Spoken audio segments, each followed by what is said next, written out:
कैसर भाई कमाल का नजारा है जनाब। अभी लेकिन दुनिया पाई की में यार तले देख सही यार चेक कर देखें इतना ऊंचाई ते आप आया खड़े तले देखें बड़ी ऊंचाई ते खड़ा जणी आ देवे तो सोते वने उते ही में यही पहाड़ तुते बिल्कुल बिल्कुल अच्छा पहाड़ तो आगे मैंने हाल है यार मैं तो इतना ही डर रखना भी भाई सुन दे मैं तो कहना ये फैसल मस्जिद है जनाब परली साइड तो जनाब देखना कमाल यार बहुत दुनिया तले देख पाई यार क्या सारा देखना एक केड़ी पार्क है जिथे आप रुकते पे ऐसे दामना को हालांकि मैं एक्चुअली ई ऊंचाई वे ई तो अब ऊंचे बने हाल ही देखना दामना को उत्ते आप तले दे पे ई तो ऊंचे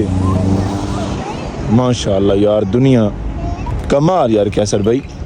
हाली भी तो ऊंचे पहाड़ आमने बह भी गड्डियां देखना रेंग रेंग ते आनियां पैंदी ठीक ये देख जिवें वेंदे पैन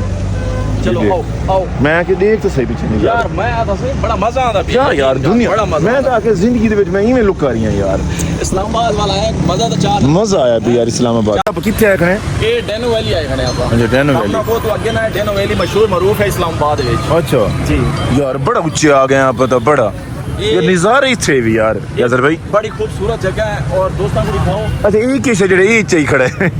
ये ना मशहूर है भैया डेनो वैली ठीक है ना एक डेनो है जो उन्होंने डेमो बढ़ा के खड़ा किया है कि एक बड़ी गाड़ी है जो वो मुंह के अंदर लेके खड़ा है ये यार कमाल यार वैसे ना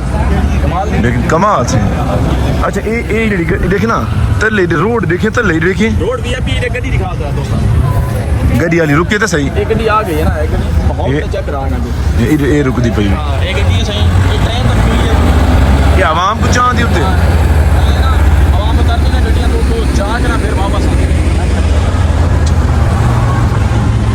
माशाल्लाह जनाब कमाल यार व्यू तो चेक कर यार वीआईपी है चेक कर किस तरह मजा आ रहा है चस्सां दी मजा थोड़ी है